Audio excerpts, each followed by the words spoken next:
हमारे देश में एक जगह है कोकण। आज तक आपने सुना होगा कि कोकण तो अपनी हरियाली के लिए ही फेमस है। लेकिन उस कोकण में कई कोन है ऐसे भी हैं जिनके रहस्य आपको डरा देंगे।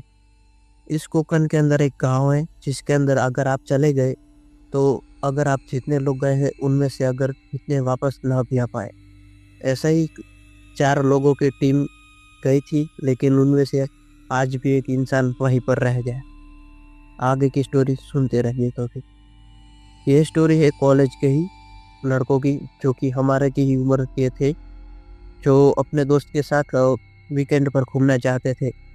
तो उन्होंने आपस में बातचीत की और पता किया कि चलो ना कुछ ऐसा फन या फिर एक ऐसे डॉक्यूमेंट्री बनाते हैं जहाँ पर कोई नहीं चाहता वहाँ पर हम जाएंगे।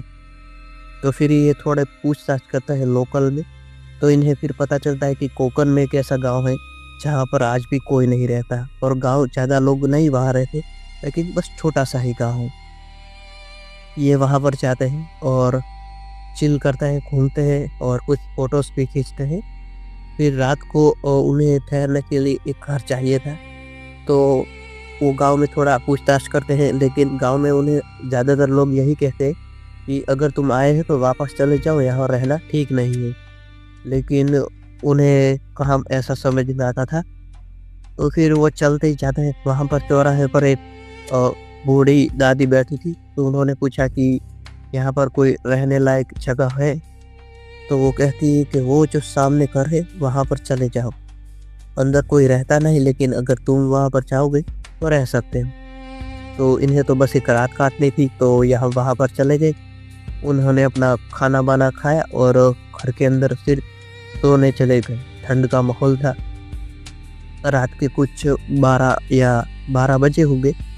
तो उनमें से जो आशीष था, आशीष मतलब कि उनका नाम आशीष था, वो उठा और वो देखता है कि ऊपर से किसी नोचने की आवाज़ आ रही है, जैसे कोई दीवारों पर अपना नाखून मार रहा हो, वैसी आवाज़ें आ रही थी। तो ये आशीष उठता है, फिर ऊपर जाता है और ये देखकर जो उनके 3 दोस्त थे, वो भी उठ जाते हैं। तो ये आपस में बात करते हैं कि आशीष कहाँ चला गया। तभी आशीष ऊपर से चाकू लेकर आता है नीचे और उनकी दोस्त थी जो हिना नाम था उसका, उन पर वो वार करने लगता है। लेकिन उनके जो 2 दोस्त थे, दूसरे राहुल और पंकज, वो उसे पकड़ लेते हैं। लेकिन हाथापाई में उन्हें भी वो चाकू मार देता है। मजबूरी में वहाँ से ये तीनों भागने लगते हैं। ये भागकर मेन हाईवे पर जा पहुँचते हैं, जहाँ पर उन्हें एक ट्रक ड्राइवर लिफ्ट दे देता है और फिर ये तीनों शहर चले जाते हैं। शहर जाकर अब फिर अपने मम्मी-पापा और आशीष के जो मम्मी-पापा थे उनके तीनों के साथ वहाँ पर पहुँचते हैं कि ऐसा-ऐसा हुआ है। तो फिर उसके जो मम्मी-पापा थे वो भी बहुत डरे हुए थे, तो वो भी उन्हें साथ लेकर आते हैं। जब वो अंदर जाते हैं तो पता चलता है कि आशीष सोया हुआ है, लेकिन जब उसे उठाते हैं तो देखते हैं कि उसका हाथ किसी ने नोच कर खाया है और यहाँ गर्दन पर चाकू के निशान हैं। ये देखकर वो सब लोग बहुत डर जाते हैं और फिर वहाँ पर गाँव वाले भी आ जाता है। गाँव वाला कहते हैं कि हमने तुमसे कहा था कि यहाँ पर मत रहो, रात तुम्हारे लिए यहाँ पर ठीक नहीं है, तुम्हें किसने बताया? तो फिर उनमें से जो हिना थी वो कहती है कि वहाँ पर एक दादी माँ बैठी थी, उन्होंने कहा था कि इस घर में चले जाओ। तो फिर वो गाँव वाला कहता है कि उस दादी को गुजरे हुए भी कई साल हो गए।